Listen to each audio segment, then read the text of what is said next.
This recording, called Don't Panic, has been put together for people who want to understand more about panic attacks. It lasts about 6 minutes and runs through some simple techniques for managing how you feel if you experience a panic attack. It's a good idea to listen to the recording several times to master the material covered. We recommend that you find a quiet time to give this your full attention. Panic attacks are intensely frightening experiences. They are also not rare. We think around 30% of us will have one or more of them. Although frightening, it's crucial that we learn that panic attacks are actually not dangerous. Frightening, yes, but not dangerous. When panicking, our body and mind are in what we call the fight-flight mode, literally deciding whether to stand and fight or run away, exactly like we would have to do in a life-threatening situation. The fight-flight response is essential, and you having it shows that your body is working normally.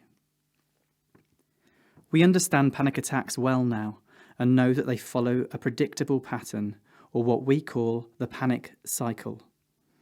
Normally, something particular triggers off a panic attack, although sufferers also say that sometimes they just start.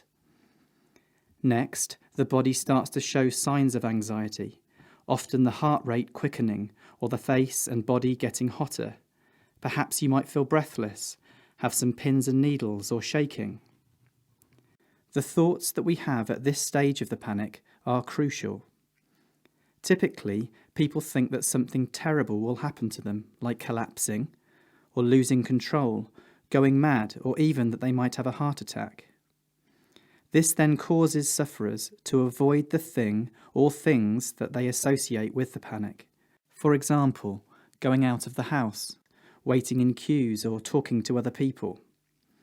It's different for different people, but this is the final stage of the panic cycle. So now you understand that the thoughts we have during panic attacks are key to what keeps them going. The most important fact to focus on is that those thoughts we have when panicking do not come true. Remember, panic attacks are frightening but not dangerous. To break the panic cycle, we have to remain in the situation long enough to prove this fact to ourselves. You need to allow the anxiety to build. It will be tough, but if you stay in the situation for long enough, the anxiety will come down. Our bodies cannot sustain the feelings of panic indefinitely. It will ease. If you manage to do this and see and believe that the panic is not dangerous, then you are firmly on the path to recovery. What I've just been through is the way to conquer panic attacks and prevent them from occurring. You have to learn that panic attacks are not dangerous and your fears do not come true. People also ask us, what can we do if we're actually having a panic attack? Well, based on a lot of experience and evidence, we recommend that should this occur, say to yourself, stay put, think, 1, 2. And I will now explain what 1 and 2 are. Number 1, breathing. Your breathing is out when you are having a panic attack. We call it hyperventilation. I need you to concentrate on breathing out gently.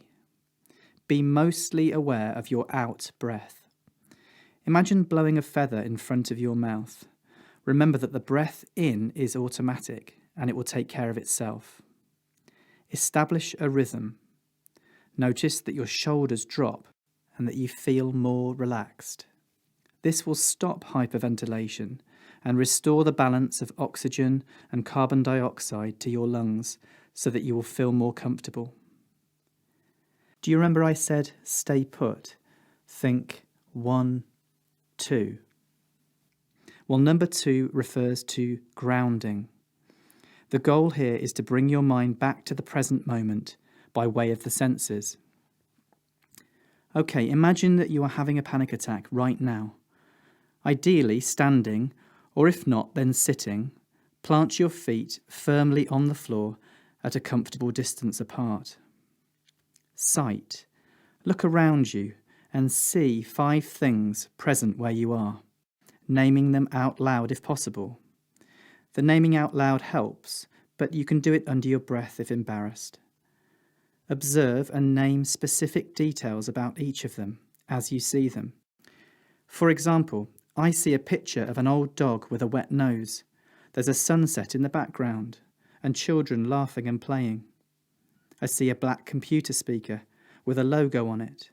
It looks a little scratched and dented on one side, and so on. Hearing.